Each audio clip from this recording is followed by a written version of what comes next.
പണ്ട് പണ്ട് ഉയരമുള്ള മരങ്ങളും തിളങ്ങുന്ന അരുവികളും വർണ്ണാഭമായ പൂക്കളും നിറഞ്ഞ മനോഹരമായ ഒരു വനത്തിൽ ഒരു കൂട്ടം മൃഗസുഹൃത്തുക്കൾ താമസിച്ചിരുന്നു. ടിയോ ബണ്ണിയും കുട്ടൂസ് സിംഹവും പൊന്നൻ ആമയും കിങ്കി തത്തയും ഉണ്ടായിരുന്നു. എല്ലാ ദിവസവും ഒരുമിച്ച് കളിക്കാനും ഒരുമിച്ച് സ്ഥലങ്ങളിൽ പോവാനും അവർ ഇഷ്ടപ്പെട്ടു. ഒരു സുപ്രഭാതത്തിൽ എല്ലാവരും പഴയ ഓക്ക് മരത്തിന് സമീപം ഒത്തുകൂടിയപ്പോൾ ടിയോക്ക് ഒരു ആശയം തോന്നി. മാജിക്കൽ റെയിൻബോ വെള്ളച്ചാട്ടം കണ്ടെത്താൻ നമ്മൾക്ക് ഒരു സാഹസിക യാത്ര നടത്തിയാലോ? അവൾ ആവേശത്തോടെ ചോദിച്ചു. എന്താണത്? മെല്ലെ തല തിരിച്ചു കൊണ്ട് ആമ പൊന്നൻ ചോദിച്ചു. ഇത് മഴവില്ലിന്റെ എല്ലാ നിറങ്ങളിലും തിളങ്ങുന്ന വെള്ളച്ചാട്ടമാണ്, ടിയോ വിശദീകരിച്ചു. അത് എവിടെയാണെന്ന് ആർക്കും കൃത്യമായി അറിയില്ല, പക്ഷേ ഞങ്ങൾ ഒരുമിച്ച് പ്രവർത്തിച്ചാൽ അത് കണ്ടെത്താൻ കഴിയുമെന്ന് ഞാൻ കരുതുന്നു. കുട്ടൂസ് സിംഹം സന്തോഷത്തോടെ ഗർജിച്ചു. ഞാൻ എന്തായാലും ഉണ്ട്, ആശയത്തിൽ ആവേശഭരിതനായി കിങ്കി. തത്ത ചിറകടിച്ചു. പൊന്നൻ, അവൻ പതുക്കെയാണെങ്കിലും പുഞ്ചിരിച്ചുകൊണ്ട് പറഞ്ഞു, ഞാനും ഉണ്ട്. ഇത് രസകരമാണെന്ന് തോന്നുന്നു. അങ്ങനെ മൃഗസുഹൃത്തുക്കൾ അവരുടെ സാഹസിക യാത്ര ആരംഭിച്ചു. അവർ വനത്തിലൂടെ ഉയരമുള്ള മരങ്ങൾ കടന്ന് മൃദുവായ പായലിൻ മുകളിലൂടെ നടന്നു. മാന്ത്രിക വെള്ളച്ചാട്ടത്തിന്റെ ഏതെങ്കിലും അടയാളങ്ങൾക്കായി കണ്ണുവെച്ചുകൊണ്ട് കിങ്കി മുകളിലേക്ക് പറന്നു. കുറച്ചു കഴിഞ്ഞപ്പോൾ അവർ ഒരു വലിയ നദിക്കരയിൽ എത്തി.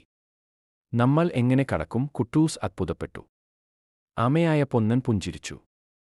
ഞാൻ മന്ദഗതിയിലായിരിക്കാം, പക്ഷേ ഞാൻ നീന്തുന്നതിൽ മിടുക്കനാണ്. അയാൾ നദിയിലേക്ക് ചാടി നീന്തി അക്കരെയെത്തി.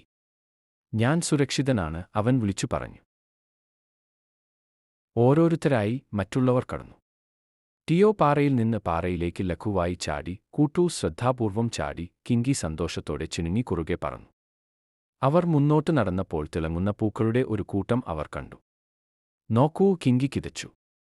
ഈ പൂക്കൾ ഇരുട്ടിൽ തിളങ്ങുന്നു. റെയിൻബോ വെള്ളച്ചാട്ടം സമീപത്തായിരിക്കണം. സുഹൃത്തുക്കൾ ആഹ്ലാദത്തോടെ തിളങ്ങുന്ന പാത പിന്തുടർന്നു. ഒടുവിൽ ഒരു നീണ്ട യാത്രയ്ക്ക് ശേഷം അവർ വെള്ളത്തിന്റെ ശബ്ദം കേട്ടു. അവർ മുന്നോട്ട് കുതിച്ചു. അവിടെ അത് ഉണ്ടായിരുന്നു, സൂര്യപ്രകാശത്തിൽ തിളങ്ങുന്ന റെയിൻബോ വെള്ളച്ചാട്ടം. ചുവപ്പ്, മഞ്ഞ, നീല, പച്ച എന്നീ നിറങ്ങൾ വെള്ളത്തിൽ വീണു ആകാശത്തേക്ക് നീണ്ടുകിടക്കുന്ന ഒരു മഴവിൽ സൃഷ്ടിച്ചിരിക്കുന്നു. സുഹൃത്തുക്കൾ വെള്ളച്ചാട്ടത്തിനരികിൽ ഇരുന്നു. അവർ അതിന്റെ ഭംഗി ആസ്വദിച്ചു കണ്ടു. ഞങ്ങൾ ഞങ്ങളുടെ ലക്ഷ്യത്തിൽ എത്തിയിരിക്കുന്നു, കുട്ടൂസ് ഗർജിച്ചു. ഞങ്ങൾ റെയിൻബോ വെള്ളച്ചാട്ടം കണ്ടെത്തി, ടിയോ പുഞ്ചിരിച്ചുകൊണ്ട് പറഞ്ഞു. ഞങ്ങൾ ഒരുമിച്ചു നിന്നതുകൊണ്ടാണ് ഞങ്ങൾക്ക് ഇത് കണ്ടെത്താൻ കഴിഞ്ഞത്.